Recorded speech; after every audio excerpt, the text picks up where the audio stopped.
પોરબંદરના દરિયામાં ડૂબી રહેલા 9 ક્રૂ મેમ્બરનું રેસ્ક્યુ હાથ ધરવામાં આવ્યું અને ભારતીય કોસ્ટગાર્ડે રેસ્ક્યુ ઓપરેશન હાથ ધર્યું અને તાજગરે નામનું જહાજ દરિયામાં ડૂબ્યું હતું અને ડૂબી રહેલા ક્રૂ મેમ્બરને બચાવી લેવામાં આવ્યા છે। પોરબંદરથી 311 કિલોમીટર દૂર આખી દુર્ઘટના બની હતી અને ડૂબી ગયેલ જહાજ મુન્દ્રાથી યમન દેશમાં જઈ રહ્યું હતું અને જહાજ દરિયામાં ડૂબતા डिस्ट्रेस कॉल મળતા ભારતીય કોસ્ટગાર્ડ દ્વારા રેસ્ક્યુ ઓપરેશન હાથ ધરવામાં આવ્યું હતું, જેમાં લોકોને 9 ક્રૂ મેમ્બરને બચાવવામાં આવ્યા છે।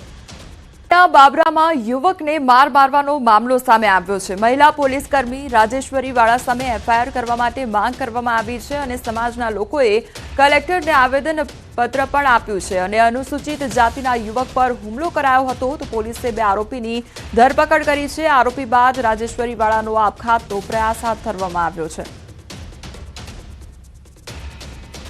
લીલોડા ગામે એક અનુજાતિના યુવાન વિજયભાઈ ખીમસુરિયા માથે દબંગ સમાજના લોકોએ એમના 2 પગ અને 1 હાથ ભાંગી નાખ્યા છે અને એ બાબતની ઉશ્કેરણી બાબરા પોલીસ સ્ટેશનમાં નોકરી કરતા પોલીસવાળા બેન રાજેશ્રીબેન વાળાએ કરી અને એના ભાઈએ હાથ પગ ભાંગી નાખ્યા છે।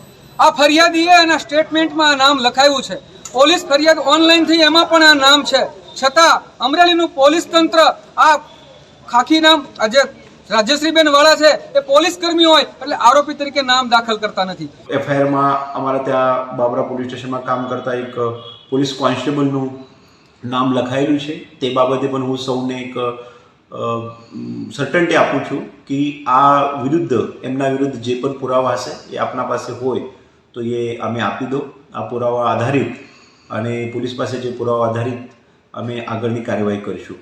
હાલ એ જે પોલીસ તરીકે એને જે વર્તન કરેલું છે જે તપાસનો વિષય છે તેમ છતાં અમારી પાસે જે પ્રાથમિક માહિતી આવેલી છે જે રીતના આક્ષેપ થયેલા છે। સુરતમાં સામૂહિક હત્યાનો પ્રયાસ કરવામાં આવ્યો છે। પારિવારિક મંદુકમાં ખૂની ખેલ ખેલવામાં આવ્યો છે અને સગા દીકરાનો માતા પિતા પત્ની તેમજ બાળક પર હુમલો કરવામાં આવ્યો છે।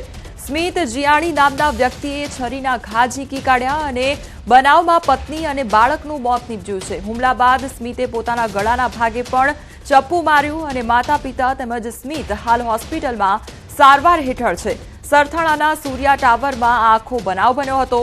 મૂળ અમરેલીના સાવરકુંડલાનો આ પરિવાર રહેવાસી છે અને સ્મિત નામના યુવક દ્વારા તેના જ પરિવાર પર હુમલો કરવામાં આવ્યો હતો, જેમાં તેની પત્ની અને બાળકનું મોત નીપજ્યું છે, જ્યારે માતા પિતા તેમજ તે પોતે યુવક હાલ સારવાર હેઠળ છે।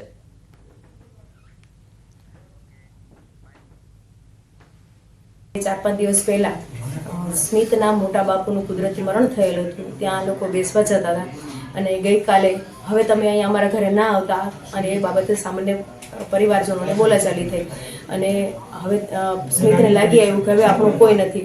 એમના માતાના કહેવા મુજબ મારતી વખતે પણ હવે આપણું કોઈ નથી, હું એકલો થઈ ગયો, હવે આપણું કોઈ નથી, હું એકલો થઈ ગયો, આવું કહી અને તમામને ઈજા પહોંચાડે છે ને 2 જણને મોત નિપજાવેલ છે।